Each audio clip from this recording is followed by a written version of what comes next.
very important, ரொம்ப இம்பார்ட்டன்ட்டான video. Tamil Nadu class 12 biology public exam or pure science எழுதக்கூடிய மாணவர்களுக்கு ஸோ கவனிச்சு கேளுங்க. நீங்க எப்படி உங்க ஆன்சர் ஷீட்டை ப்ரெசென்ட் பண்ணணும் அண்ட் அதில் நீங்க என்னெல்லாம் தப்பு பண்ணுவீங்க, அதனால நீங்க எழுதியும் உங்களுக்கு எப்படியெல்லாம் மார்க் குறையும் அப்படிங்கிறத நான் கிளியரா இப்பவே சொல்லிடுறேன். ஸோ தட் நாளைக்கு நீங்க அந்த தப்பு பண்ண மாட்டீங்க. ஸோ இது எவ்வளோ இம்பார்ட்டன்ட்னு இப்போ உங்களுக்கு புரிஞ்சிருக்கும்னு நினைக்கிறேன். வீடியோவை முழுசா பாருங்க, ஒரு செகண்ட் கூட மிஸ் பண்ணாதீங்க. பிகாஸ் ஒவ்வொரு செகண்டும் நான் உங்களுக்கு தேவையான விஷயத்தை கிளியரா சொல்லி தர போறேன். சேனலுக்கு புதுசுனா இப்பவே சப்ஸ்கிரைப் பண்ணிருங்க. ஏன்னா இதோட உங்களோட பாதை முடிய போறது இல்ல. அடுத்ததா கவுன்சிலிங் அகாடமிக்ஸ் அப்படின்னு சொல்லிட்டு அட்மிஷன் முடிஞ்சு உங்க காலேஜ் போற வரைக்கும் உங்களுக்கு ஒரு ப்ராப்பரான கைடன்ஸ் தேவை. அதை நம்ம சேனல்ல கொடுப்போம். ஸோ மறக்காம சப்ஸ்கிரைப் பண்ணிருங்க, பெல்லையும் கிளிக் பண்ணிக்கோங்க. அப்படியே வீடியோக்கு லைக்கையும் போட்டு சப்போர்ட்டையும் தெரிவிங்க. வாங்க வீடியோக்குள்ள போலாம். இந்த பேப்பரை வச்சு டீட்டெயில்டா இதை பத்தி பேசுறதுக்கு முன்னாடி நான் உங்களுக்கு ஒரு சில இம்பார்ட்டன்ட் கீ பாயிண்ட்ஸை தரேன். எப்பவுமே சைக்காலஜிக்கலி ஒரு எக்ஸாமினர் உங்களோட பேப்பரை பார்க்கறாங்கன்னா their eye will follow this F method. அதாவது அவங்களோட ஐ மீனா டாப்ல என்ன எழுதியிருக்கீங்க அண்ட் இந்த லெஃப்ட் சைடு என்ன எழுதியிருக்கீங்கிறது தான் பார்க்கும். ஆல்சோ உங்களோட ஃபர்ஸ்ட் 3 பேஜஸ் பார்க்க எப்படி இருக்கு அப்படிங்கிறத பேஸ் பண்ணி தான் உங்களுக்கு அடுத்தடுத்த பேஜ்ல அவங்க மார்க்கை போடுவாங்க. இதுக்கு பேரு ஹாலோ எஃபெக்ட். ஸோ நம்ம இந்த 2 சைக்காலஜிக்கல் ட்ரிக்கை யூஸ் பண்ணி தான் நம்மளோட மார்க்கை இங்க வாங்க போறோம். ஃபர்ஸ்ட் நீங்க பண்ண வேண்டிய விஷயம், இந்த எஃப் ஸ்டேஜ் 1 மார்க்ல உங்களுக்கு நல்லா உதவும். இந்த ஹாலோ எஃபெக்ட் ஓவராலா உங்க பேஜ்ல மார்க்கை எடுத்து தரும். சிம்பிளா சொல்லணும்னா 1 மார்க் எழுதுறச்சு நீங்க 1 மார்க்கோட நம்பர்ஸை இந்த பார்டருக்கு வெளியில எழுதுவீங்க, ஆப்ஷன்ஸை பார்டருக்கு உள்ள எழுதுவீங்க. பட் ஆப்ஷன்ஸ் அண்ட் உங்களோட ஆன்சருக்கு நடுவுல இந்த மாதிரி ஒரு கோடு போடுறதுனால உங்களோட எக்ஸாமினர் உங்க பேப்பரை பார்க்கும்போது ஃபர்ஸ்ட் மேலையும் இங்கேயும் பார்ப்பாங்களா, இங்க பார்க்கும்போது உங்க ஆப்ஷன்ஸ் கிளியரா இருக்கும். அதனாலேயே உங்க மேல ஒரு நல்ல அபிப்பிராயம் வரும், நல்ல மார்க்க போடுவாங்க. மேம் எனக்கு 1 மார்க்லாம் அவ்வளவா தெரியாது மேம் அப்படின்னு நினைச்சீங்கன்னா ஒன்றும் பிரச்சனை இல்லை. ஃபர்ஸ்ட் பேஜ் ஆரம்பிக்கும் போதே 5 மார்க்ல இருந்து ஆரம்பிங்க. ஆனா நீங்க ஃபர்ஸ்ட் 3 பேஜஸ் அட்லீஸ்ட் 2 பேஜஸ்ல உங்களுக்கு நல்லா தெரிஞ்ச 5 மார்க்கை மட்டும் தான் எழுதணும். அடித்தல் திருத்தல் இல்லாம நல்ல நீட்டா பிரசன்டபிளா எழுதணும்.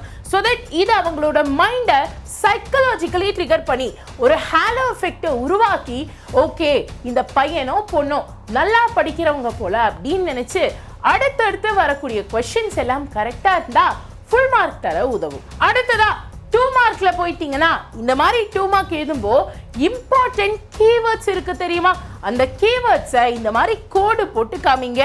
5 மார்க்ல இந்த மாதிரி மொட்டையா எழுதாம இம்பார்ட்டன்ட் பாயிண்ட்ஸை மார்க் பண்ணி எழுதுங்க.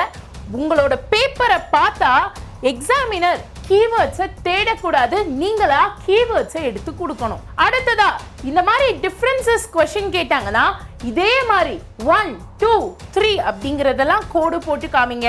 ஆல்சோ 3 மார்க்கை பொறுத்தவரை உங்களுக்கு ஃபுல் மார்க்ஸ் வாங்கணும்னா உங்களோட main Brahmastra diagrams and charts தான். ஸோ எந்த கொஸ்டின் வந்தாலும் அதுக்கு ரிலேட்டடா ஏதாச்சும் டயக்ராமோ சார்ட்டோ இருந்துச்சா அதை கூட எழுதி வைங்க.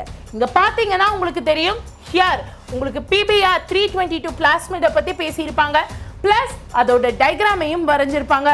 டயக்ராம் வரையும் போது நான் ஒரு ஆப்ஷன் சொல்றேன், இது உங்களுக்கு பிரசன்டேஷனை இன்னும் மெருகேற்றும். ஒரு கோடை போட்டுட்டு ரைட் இவ்வளோ பக்கம் வேண்டாம், கொஞ்சம் தள்ளி ஒரு கோடு போட்டுட்டு அந்த கோட்டுக்கு அப்புறமா உங்களோட இந்த பேரெல்லாம் எழுதுங்க. அடுத்ததா நம்ம 5 மார்க் தான் பார்க்குறோம். இங்க பார்த்தாவே உங்களுக்கு தெரியும், எங்கெல்லாம் இந்த மாதிரி டேபிள் போட்டு கீவேர்ட்ஸை உங்களால செப்பரேட் பண்ணி காமிக்க முடியுமோ அங்கெல்லாம் அதை போடுங்க. கூடவே ஒரு கான்செப்ட் எழுதுறீங்கன்னா அந்த கான்செப்டோட டயக்ராமை கான்செப்ட் டயக்ராம் அப்படின்னு எழுதுங்க. டயக்ராம்ஸ் அப்படியே 3D லெவலுக்கு இருக்கணும்லாம் அவசியம் இல்லை, பார்த்தா இது அதுதாங்கிற மாதிரி புரியணும், தெளிவா கிளியரா பேஜ்ல பிரசன்ட் ஆயிருக்கணும். அண்ட் எஸ் இந்த பொண்ணோட பேப்பர் பாத்தீங்கன்னா ஆக்சுவலாக அவங்களுக்கு ஒரே ஒரு 1 மார்க் மட்டும் தான் தப்பாக இருக்கு. பாக்கி 2 மார்க்கு 3 மார்க்கு 5 மார்க்குன்னு சொல்லி எல்லாத்துக்குமே ஃபுல் மார்க் தான் வாங்கியிருக்காங்க. இந்த மாதிரி தான் நீங்கள் தெளிவாக ப்ரெசென்ட் பண்ணணும்.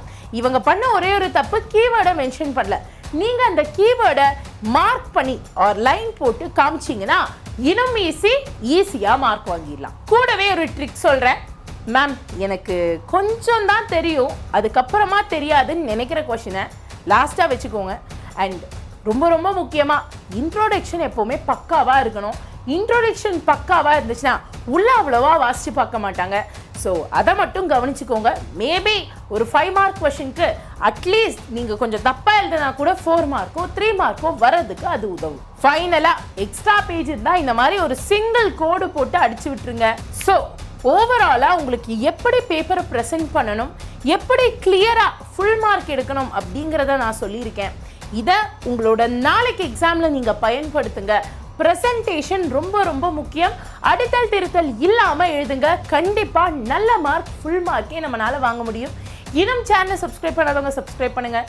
அண்ட் இந்த வீடியோக்கு ஒரு லைக்கையும் போட்டுருங்க. நிறைய பேர் பார்க்குறீங்க ஆனால் லைக் பண்ண மாட்டேங்கிறீங்க, கொஞ்சம் சங்கடமாக இருக்குது. இவ்வளோ ஹார்ட் ஒர்க் போடுறோம். ஸோ அதற்கான ஒரு சப்போர்ட்டாக ஒரு லைக்கையும் தட்டி விடுங்களேன். உங்கள் கூட உங்களுக்கு தேவையான எல்லாத்துக்கும் நாங்கள் இருக்கோம். So all the very best my dear. God bless you.